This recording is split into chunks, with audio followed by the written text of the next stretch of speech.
Welcome to the Register's Report. My name is John Buckley. I'm Register of Deeds of Plymouth County. This show is about Plymouth County real estate. We're taping this show in March. We're reporting on February's recording at the Registry of Deeds. I have a great guest in the second segment, the new president of the South Shore Realtors, Joe Costantino, and we'll get into a little bit of county and colony history. So let's go right to the numbers. There were 328 deeds recorded in February, lower than the 462 in January. Last year, there were 421 deeds recorded in February. The average sale price is still pretty high when you consider that Plymouth County is a very diverse county, very high-end communities and more working towns. The bigger numbers for the month, in the last couple of months, have been mortgages. People are doing some refinancing already, even though the rates have only come down slightly. There were 1,014 mortgages recorded in February, less than the 117 in January. And year-to-date with mortgages, we're up 15%. We've always followed foreclosure tracking since the meltdown in 2008. During COVID, there was a moratorium on for foreclosure deeds and notices, and the numbers are still very, very low. So for the 27 communities in Plymouth County, there are only 7 foreclosure deeds in February, slightly more than the 4 in January, but we're down year-to-date. And the numbers of foreclosure notices are higher, but not significantly high compared to years past. There were 29 foreclosure notices, less than the 36 foreclosure notices in January, and down 12% year-to-date. A foreclosure deed is when someone has lost their property to their lender usually, and mostly for failure to pay. Any number of things can cause that: lost job, health issues. However, a foreclosure notice is a step where we get a document when people basically are being told that they're closing in on a foreclosure. And I strongly advise anyone that has gotten a foreclosure notice to take action. The worst thing you can do is ignore it. Go speak to a federal housing counselor. Maybe there's a possibility of modifying your rate or your term to keep yourself in a house. And you'll see a chart here listing all of the communities in Plymouth County in both foreclosure deeds and foreclosure notices. And you can still see there's a lot of zeros. Brockton and Plymouth, they're big communities, usually have the most negative activity with a foreclosure deed or in order of notice, but it can happen to anybody. And again, if you own property, you need to be vigilant. And being vigilant also means keeping your eye on your property. There are a lot of scam artists out there.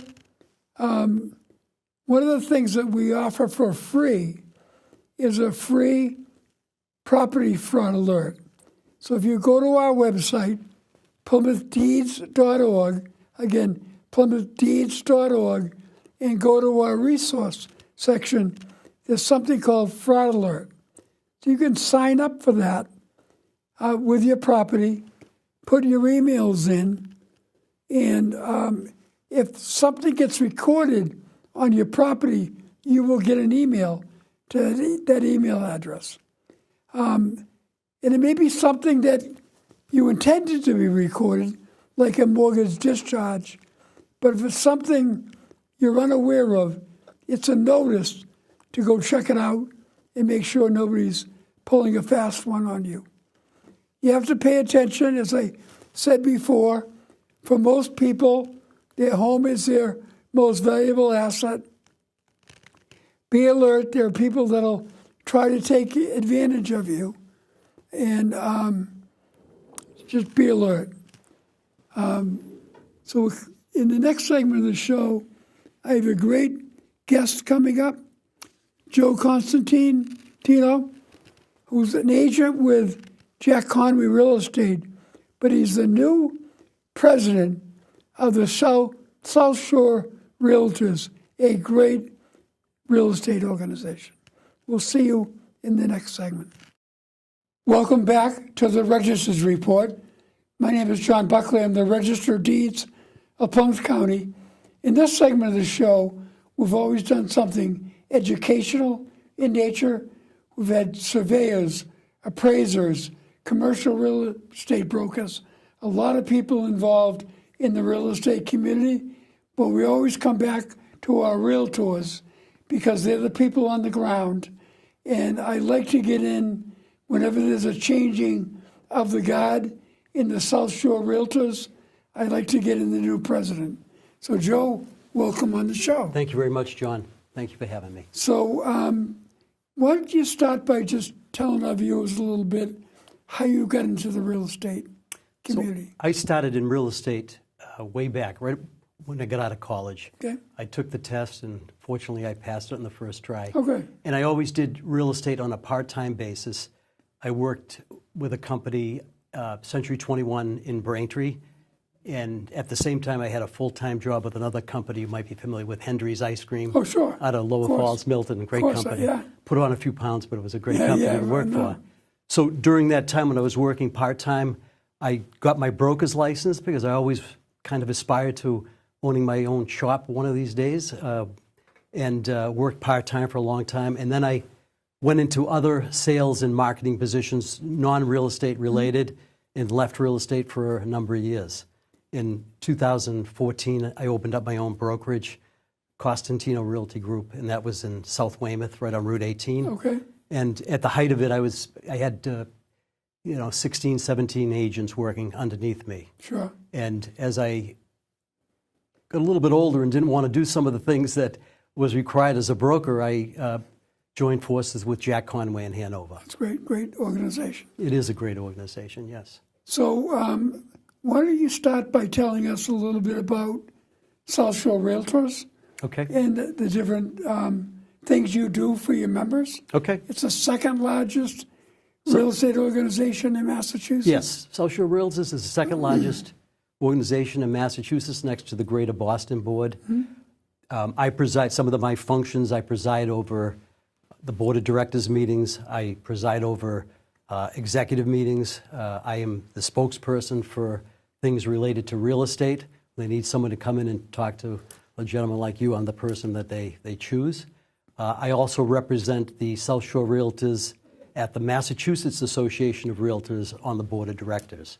And the things that the South Shore Realtors offers its members, it's kind of a three-phase thing. We offer training, we offer networking, and we also offer advocacy. For example, last week we had a new member training for the new members coming in, duly licensed real estate agents. That was last week. That kind of got them started. Right. So I always consider realtors to be the protector of private property rights, and that's a big deal in America. I agree with you. Yes. And when we did a show during the Plymouth 400th anniversary, we included the president of South Shore Realtors talking about that issue. Because what you do basically is allow people to find their way into ownership and build wealth, and that's a great thing. It's still the number one way to build wealth for most people. Great. So So let's talk a little bit about your training, first of all, that you provide as an organization. So all realtors are required, all real estate agents are required to have continuing education every 2 years. And so some of that training can be done at South Shore Realtors. It also can be done at other places. That's some of the training. But in addition to that, John, we also offer training. For example, I took a AI training about 2 months ago. Okay. And AI is one of the hot topics now for realtors and for many other industries as well. So we did a training on that. So we offer a lot of diverse programs and training. Education is one of the keys to the business, I believe. And so there's many different opportunities at the South Shore Realtors. So I know one of the things you pride yourselves in as an organization is promoting your code of ethics. You're not just real estate people, you're realtors.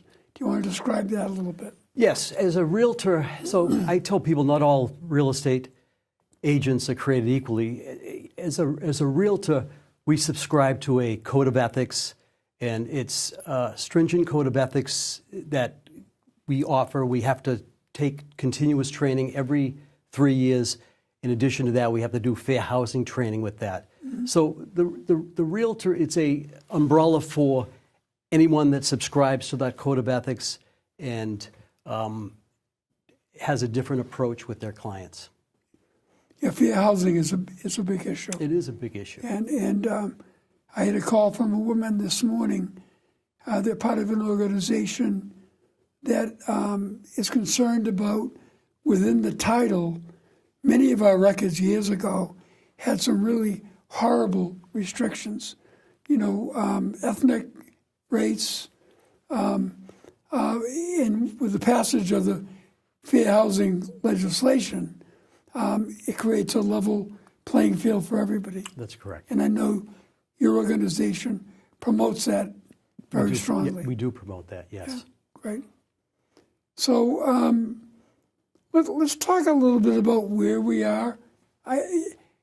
You're a part-time president. You're a full-time realtor.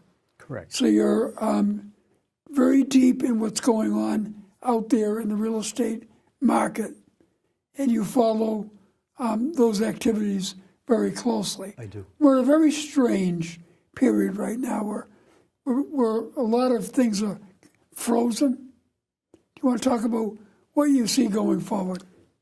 Unfortunately, well, there's some good news and bad news. So, unfortunately, I think we're going to continue to churn a little bit like we've been doing. The good news, we don't have enough inventory, obviously. Yeah. The closings have been down month over month, which in isolation isn't that concerning, but it is a bigger trend that we're seeing. Right.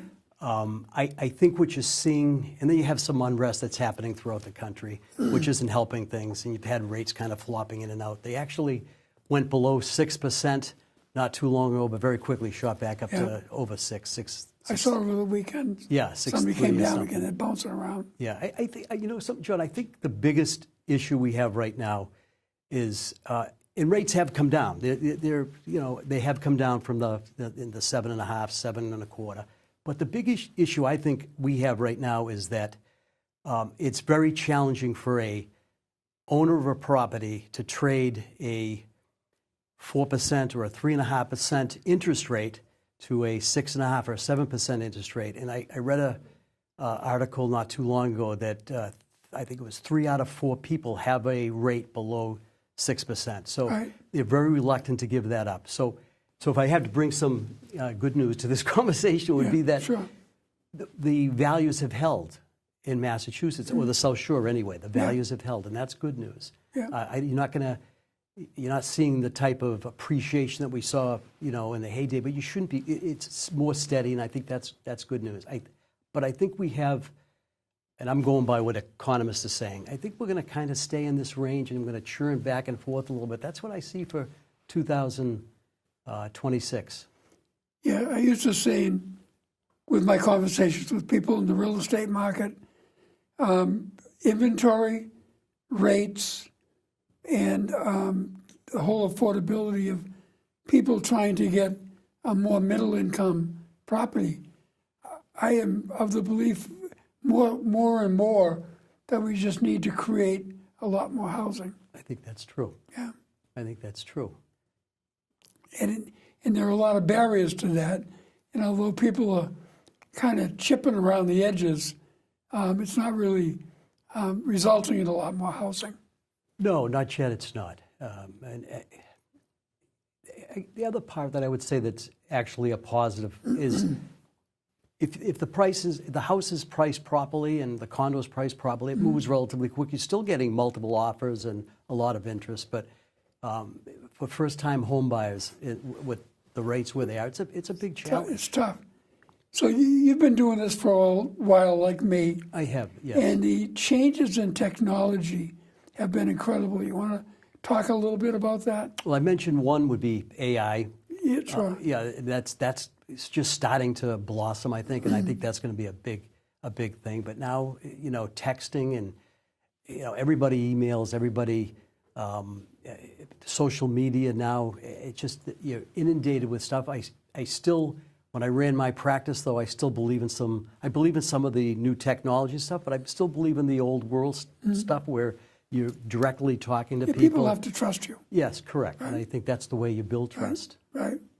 Yeah, I don't know how AI will impact the registry, but I know for a lot of areas it will have impact. I think it'll help. The big thing I'm seeing so far, and I'm an amateur, but the thing I see is just going to save time. It'll save some time by doing things quicker. Well, it's amazing to me. I did closings years ago, and then I did one, not did closings, but followed a sale, and how much it all goes bang from one tablet to another to the other tablet. Right. You sign it with an e-sign, and everything can be done in an hour. Well, you talk about e-sign. That used to be something that people shied away from now. Now everybody's e-signing. Everything's done by signatures. Yeah. So let's talk a little bit about, in this market, a quick couple words of advice to potential buyers out there. How do they prepare themselves? I think what I would be doing is I'd be interviewing a few agents. Although there is a lot of information on the internet now, as we just spoke, Right. I still think you need to. Most people, let's put it this way, most people only do buy a house a couple, maybe 3 times in a lifetime. Right. You need to align yourself with a realtor that understands the market, understands how to put together offers, understands how to negotiate offers, understands that when you conduct the home inspection, how you negotiate home inspection items that need to be repaired and stuff. So I think a realtor is invaluable still. And some people might say, geez, you have to say that. But even when I retire, that's what I would say to anyone that asks me that. Get yourself a good realtor. Right. Make sure you interview a few people. Make sure you trust that person and you feel comfortable with them. And it's a financing piece that they should be prepared for. That would be just about the first step. Yeah. That's what I would tell people. The first step is find out what you can comfortably afford in the market. And once you do that, we can get you on a feed that shows you the properties in the towns in the price ranges that you can handle and that you're comfortable with. And are you still doing open houses? It was still, yes, open houses still. It was anybody that, when do you ever have an opportunity to bring 30 and 40 people in at one time? They're still very, very effective. Yeah, no, over the years we've had many shows when there's been snow on the ground, and snow on the roof, snow on the walkway, snow on the grass, and it makes a different challenge. Yeah, but I will tell you, what's funny about that is I had an open house recently in December in Weymouth, and weather wasn't good. Yeah, it was snow and it was rain and stuff. And the homeowner called me and said, should we be canceling? I said, you don't want to cancel. You know why? Because the people that do come today are serious. Yes. You're not going to come out in that weather unless you're serious in the house. And they can show pictures of their Correct, lawn. right. Yeah, that's right. Right, Great. Exactly. So what would you advise a seller? And I know that there are barriers because of low interest rates for owners to get people to think about it. But what would you advise someone who is thinking about listing their property things they should do now? So there's a couple of things. I have a little bit of a different philosophy maybe than some realtors in that I think the curb appeal is extremely important. I think you declutter your house. I think paint is the best thing you can possibly do in a house, but I wouldn't be undertaking major repairs because I've had homeowners that have done that, and you'll have somebody come through an open house, for example, and will say, geez, I love the house except for what they did in this room. So, I mean, I would advise them to do some of the basic, curb appeal type stuff. Good. So we're beginning to move into what is our traditional spring market. It's less of a factor than it was years ago. Correct. I mean, now it's a year-round thing. But what would you advise people to be looking at right now? So I think the best time to sell a house, if you're a seller, would be December and January and February. Before that so-called spring market. And again, like you said, we really don't have that big distinction anymore. I think it's always a good time to sell a property because even if you're in December and January, the people that show up a week before Christmas, those people are ready to buy. You wouldn't be at an open house unless you were ready to buy. So I would just advise that it's always a good time to sell, get your property ready, and again, hire a good interview 2 or 3 different realtors. So lastly, let's get back to South Shore Realtors.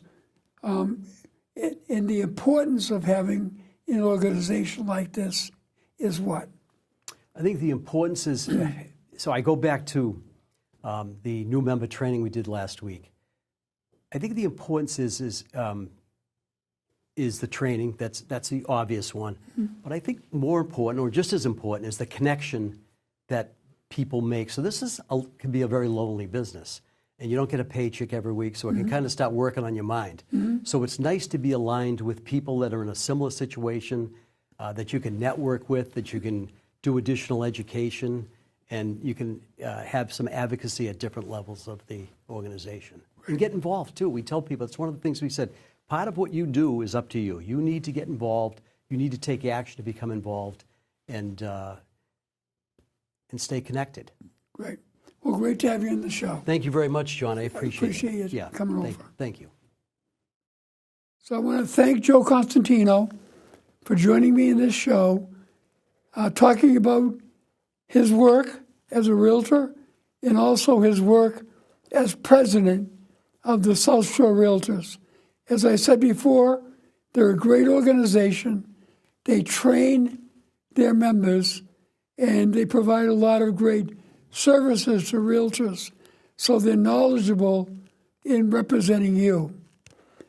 In this segment of the show, we always do something a little lighter in nature. We talk about a couple of our holidays. Holidays for March 8th, daylight savings time began. Tomorrow, the 17th, at the time of the taping of this show, is St. Patrick's Day.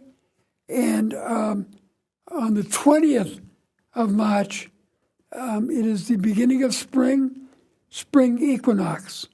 So we'll go right to our Plymouth Colony records reflecting the holidays of the month. A well-known Irish boxer by the name of John L. Sullivan was the world's heavyweight champ. Back in those days, they fought bare knuckle, and he was nicknamed the Boston Strong Boy.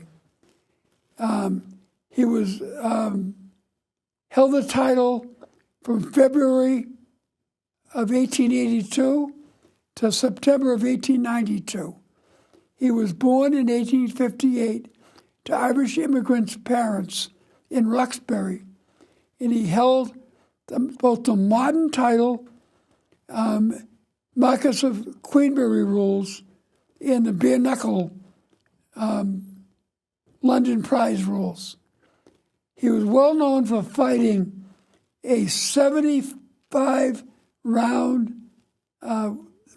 fight against Jake Kilrain in 1889 and it would be known as the last significant bare-knuckle fight in the country. John L. Sullivan won between 35 and 38 fights. His only loss came at the hands of Gentleman Jim Corbett in 1892, and after that fight, he vowed he would never fight again. He retired to a 60-acre farm on Hickok Street in Abington, which he inherited from his wife, and had lived there until his death in 1918. The next notable record also relates to St. Patrick's Day. A lot of people have heard of the slogan, Kilroy was here, and it was a slogan that was about everything that was right with America, but there was a Kilroy, James Kilroy. It came to be a symbol during World War II when Mr. Kilroy worked at the Quincy shipyard, and because people were paid piecemeal, and some people were stealing other people's work, Kilroy decided to put his initial on every single rivet to show that it was approved. The slogan caught the interest of thousands of American servicemen traveling to Europe, and in many of those ships, they would put the slogan, Kilroy was here, in taverns throughout Europe. People saw that, and the slogan in the cartoon remains popular graffiti even today. My next one is another famous Irish location.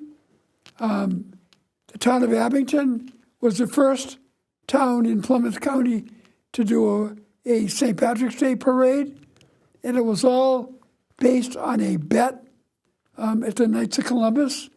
A gentleman by the name of Jack Bailey, whose father had started a gas station and repair shop at 9 Orange Street, and so it was run for over 60 years, and his son Jack took it over.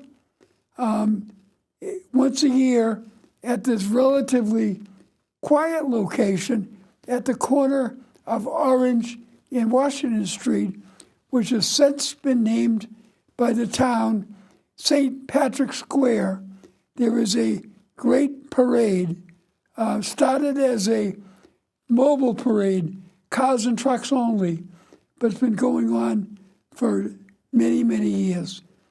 Thousands of Abingtonians and visitors line the street from Center Abington to North Abington, and St. Patrick himself comes to this parade.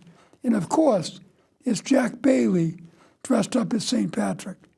So if you ever have a chance to go to the Abington parade, I know Situate and Abington both have great parades. Both were postponed this year because of the snow, but it's a great opportunity to bring your kids, your grandkids, and just yourself to come and see that. So last but not least, since the 400th anniversary of the Plymouth Colony, we've shared one of our Plymouth Colony records.